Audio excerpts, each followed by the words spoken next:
শুভ সকাল। আজ 28শে Kartik 1432, ইংরাজির 15ই November 2025। 1830 15ই November প্রথম ভারতীয় রাজা রামমোহন রায় ইংল্যান্ড যাত্রা করেন।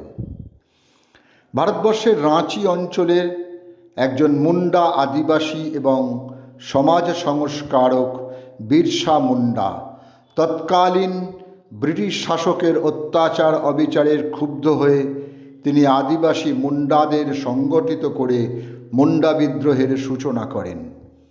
আজ তাঁর জন্মদিন 15ই নভেম্বর 1875। উলিহাতুর খুঁটি জেলায় তিনি জন্মগ্রহণ করেন। অন্তরঙ্গ রবীন্দ্রনাথ, ডাকের চিঠি, আহার ও আহার্য, ভারতীয় ব্যাধি ও চিকিৎসা, ডাক্তারের দুনিয়া ইত্যাদি গ্রন্থের রচয়িতা ডাক্তার পশুপতি ভট্টাচার্য। তিনি যেমন ছিলেন খ্যাতনামা ডাক্তার, তেমনই একজন প্রতিষ্ঠিত সাহিত্যিক। আজ তাঁর জন্মদিন। সময়টা 1891। সংস্কারে আচ্ছন্ন মানুষ বলতেন মৃতদেহ ছুঁতে নেই। 10ই জানুয়ারি 1836 ডাক্তার মধুসূদন গুপ্ত ব্যবচ্ছেদ করলেন শবদেহ। এদেশে যা প্রথম। ক্রমে পিছু হটল সমাজপতিরা, জয়ী হল বিজ্ঞান। তিনি 15ই নভেম্বর 1856 সালে কলকাতায় শেষ নিঃশ্বাস ত্যাগ করেন। পাঁচকড়ি বন্দ্যোপাধ্যায় একজন প্রখ্যাত বাঙালি সাংবাদিক ও সম্পাদক। তিনি যখন ভাগলপুরের TN জুবিলি স্কুলে শিক্ষকতা করেন, তখন ওই স্কুলের ছাত্র ছিলেন শরৎচন্দ্র চট্টোপাধ্যায়। তাঁর রচিত গ্রন্থগুলি হল শ্রী শ্রী চৈতন্য চরিতামৃত, সিপাহী যুদ্ধের ইতিহাস, সাধের বউ, বাংলার তন্ত্র ইত্যাদি। আজ তাঁর মৃত্যুদিন। পিতা মাতার বর্তমানে মাত্র 57 বছর বয়সে 15ই নভেম্বর 1923 তিনি প্রয়াত হন। প্রখ্যাত বাঙালি টপ্পা গায়ক ও ধ্রুপদী গানের শিল্পী কালীপদ পাঠকের আজ মৃত্যুদিন। সময়টা 1970। তাঁর উল্লেখযোগ্য গানগুলি হল কে তোমারে শিখায়েছে প্রেম ছলনা, তোমারই তুলনা তুমি মহিমণ্ডলে, মনোহর নয়ন তোমার, ভালোবাসিবে বলে ভালোবাসিলে ইত্যাদি ইত্যাদি।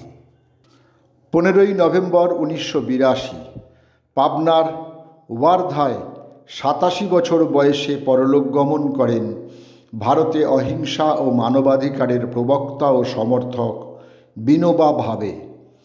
তিনি মারাঠি ভাষায় শ্রীমদ্ভগবদ্ গীতা অনুবাদ করেছেন, যার নাম দিয়েছিলেন গীতাই, অর্থাৎ মা গীতা।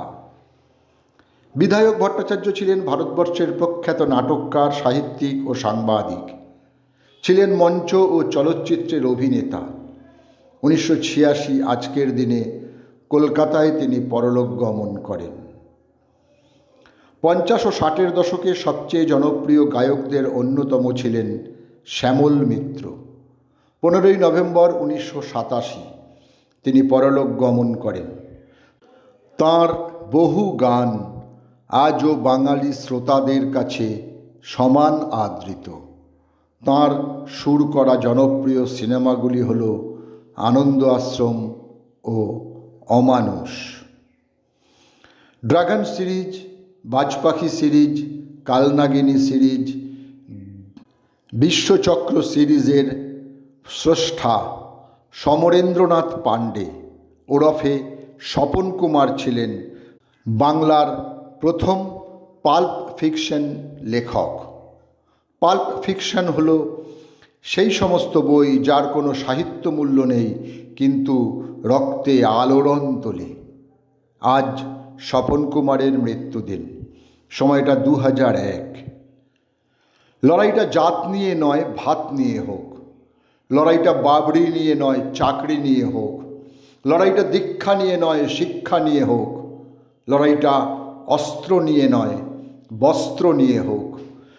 লড়াইটা শ্মশান কবরস্থান নিয়ে নয়, বাসস্থান নিয়ে হোক। লড়াইটা গোস্ত নিয়ে নয়, স্বাস্থ্য নিয়ে হোক। লেখক কবি সৌমিত্র চট্টোপাধ্যায়। আজ তাঁর মৃত্যুদিন। 15ই নভেম্বর 2020 কলকাতার বেলভিউ ক্লিনিকে তিনি শেষ নিঃশ্বাস ত্যাগ করেন। তিনি ছিলেন চলচ্চিত্র ও মঞ্চাভিনেতা, আবৃত্তিকার, কবি, নাটককার। তিনিই সৌমিত্র চট্টোপাধ্যায়। সত্যজিৎ রায় পরিচালিত 34টি সিনেমার মধ্যে 14টিতে তিনি সাফল্যের সঙ্গে অভিনয় করেছেন। সকলকেই আমার আনত প্রণাম।